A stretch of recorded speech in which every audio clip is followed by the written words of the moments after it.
Welcome back. I am Russell, and we are doing the React Foundations course found on the nextjs.org website.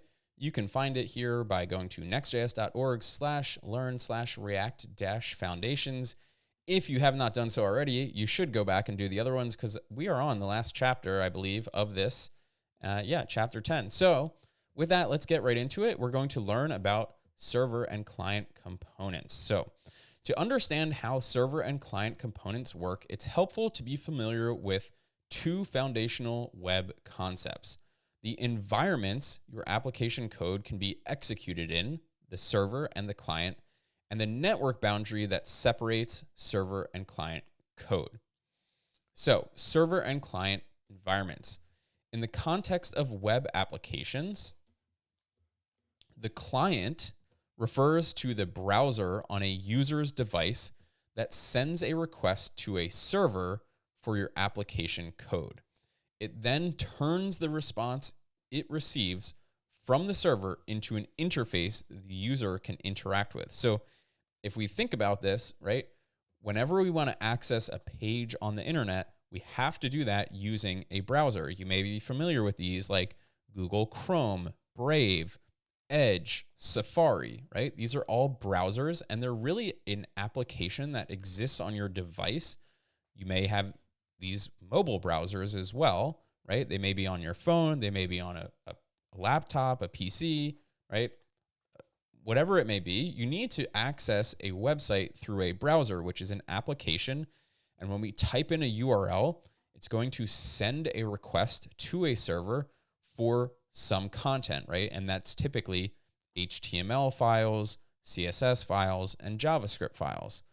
And so once those files are received, your browser will render that into what the user sees and the user can interact with. So again, a client refers to the browser, right? The part that you're seeing this on right now, on the user's device that sends a request to the server, which is another computer that exists on some other computer, right? On a cloud or, somewhere else off of the user's computer. And it then turns the response it receives from the server into an interface the user can interact with. The server refers to the computer in a data center that stores your application code, receives requests from a client, does some computation, sends back an appropriate response. Typically, this is in a data center. You can also host your own servers, but for the most part, web developers now use cloud computing on some data center owned by AWS, like Amazon, Microsoft, or Google, right? Those are the big ones. So each environment has its own set of capabilities and constraints. For example, by moving rendering and data fetching to the server, you can reduce the amount of code sent to the client, which can improve your application's performance. But as you learned earlier, to make your UI interactive, you need to update the DOM on the client, right? So, and that's where we're going to get this issue with use state, right? Because use state can change the interactivity of the page. It can change variables on the page and things like that. So we can't change that on the server. It has to be done on the client. So therefore, the code you write for the server and client is not always the same. Certain operations, e.g., data fetching or managing user state, are better suited for one environment over the other.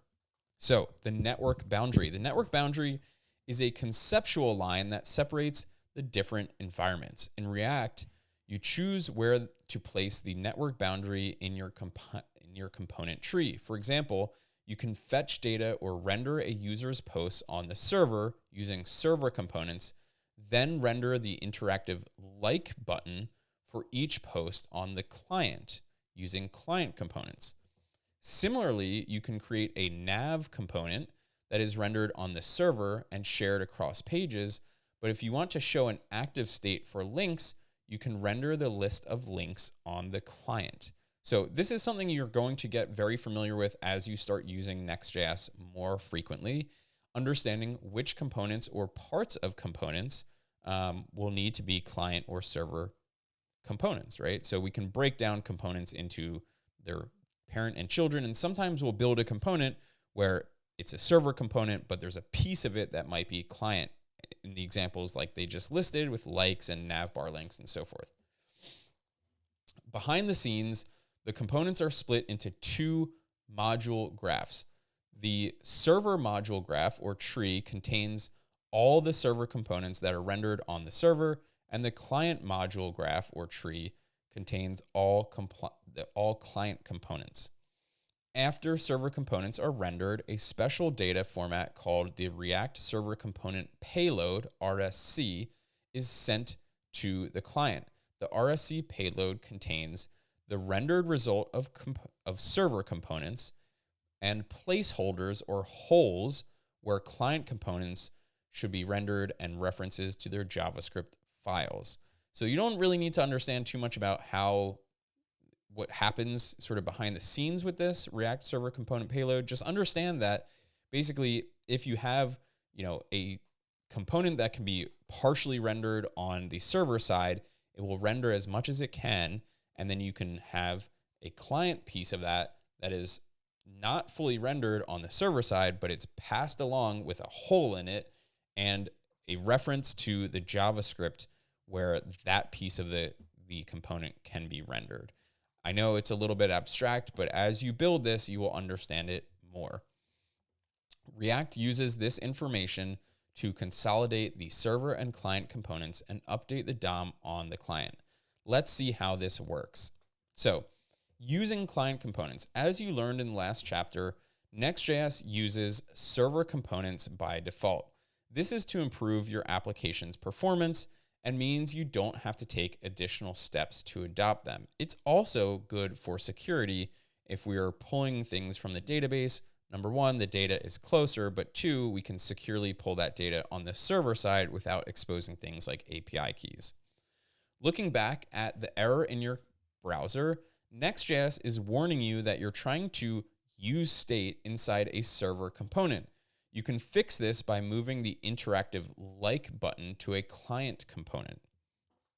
Create a new file called likebutton.js inside the app folder that exports a like button. So inside our app folder, we're going to create a new file called like-button.js.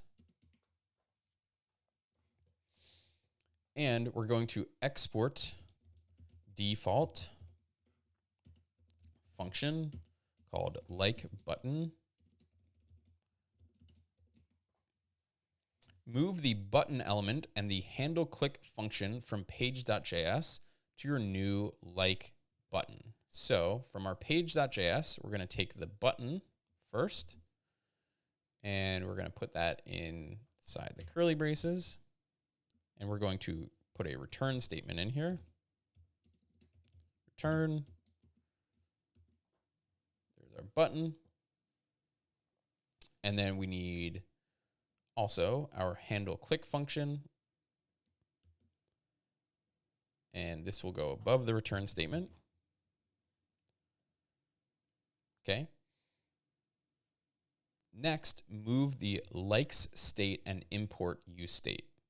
Okay, so we're going to take our use state, move that over, and this will go right at the top, right inside our function. And we need this use state directive here, or this import, and that will go at the top of the file. Oops. I'll just import it again.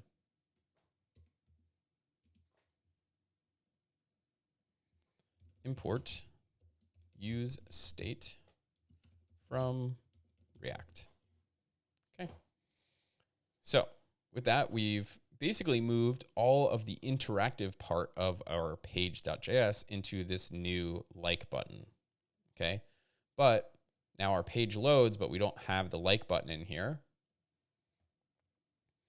So now to make the like button a client component, add the React use client directive at the top of the file. This tells React to render the component on the client. So in our like button.js, at the very top above our import, we're going to add in quotes, use client. And this will tell Next.js that we want this to be a client component and be rendered on the client side, not the server side.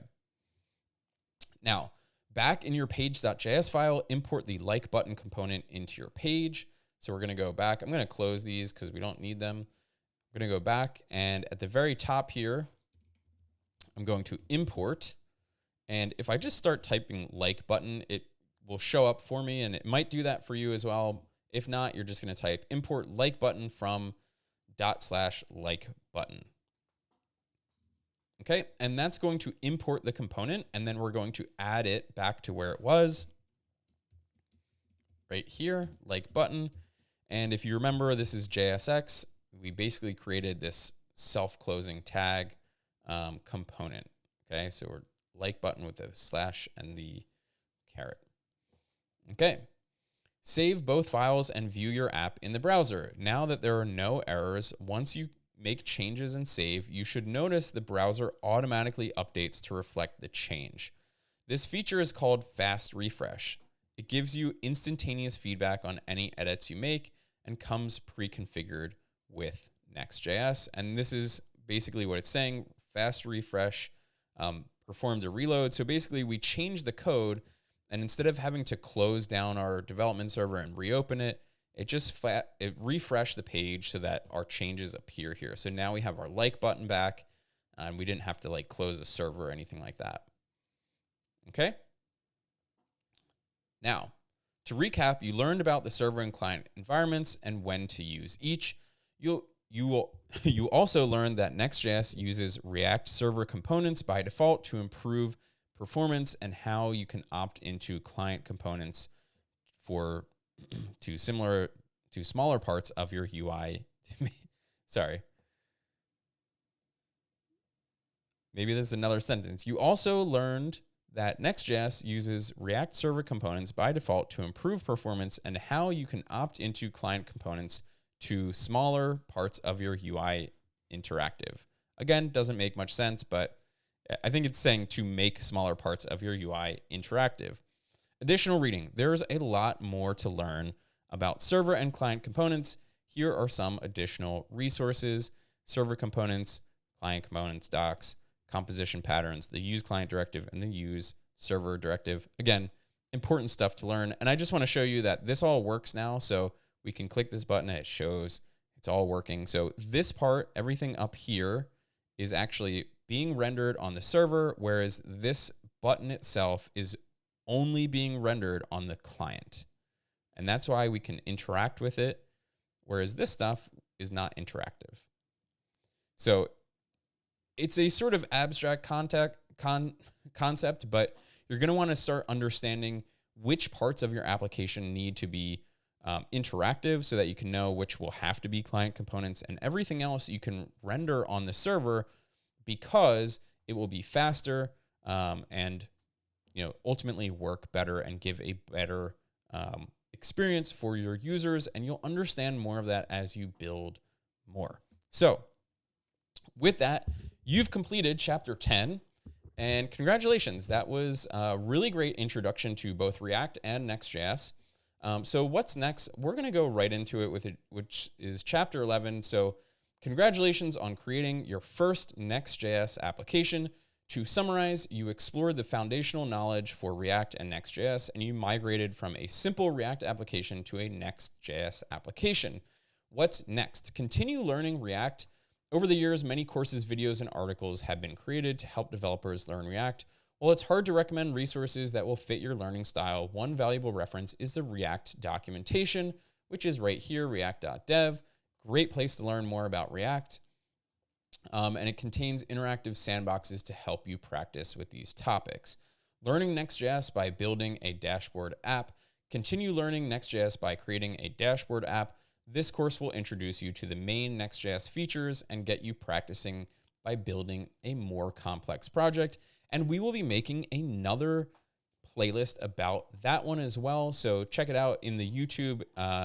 It'll probably be produced in the next coming weeks. So if it's there, go ahead and do that. If not, just hang out for a few weeks. And if you are looking to learn more about web development, be sure to join us over on Facebook at facebook.com/groups/code-noobs. There's an amazing community over there of aspiring web developers, working web developers, people who just love this stuff and want to help you learn it as well, including myself and 2 other amazing mentors. So you can join it for absolutely free. Again, it's facebook.com/groups/code-noobs. We do a live stream every single week inside the group, which you can interact with inside that group only. You're not able to interact with us any other way. You have to be a member. And if you do, you can join us every Saturday at 9 a.m. Eastern Standard Time for a free weekly live stream. You can ask us questions. You can interact with other members there. It's a really, really great thing for anybody who's looking to become a web developer. With that, thank you so much for hanging out with me for, I don't know, the past hour or 2 hours or so. I hope that helped you learn a bit about Next.js and React. And with that, that's it. That's all I got. Enjoy the rest of your day, and we'll see you on the next video.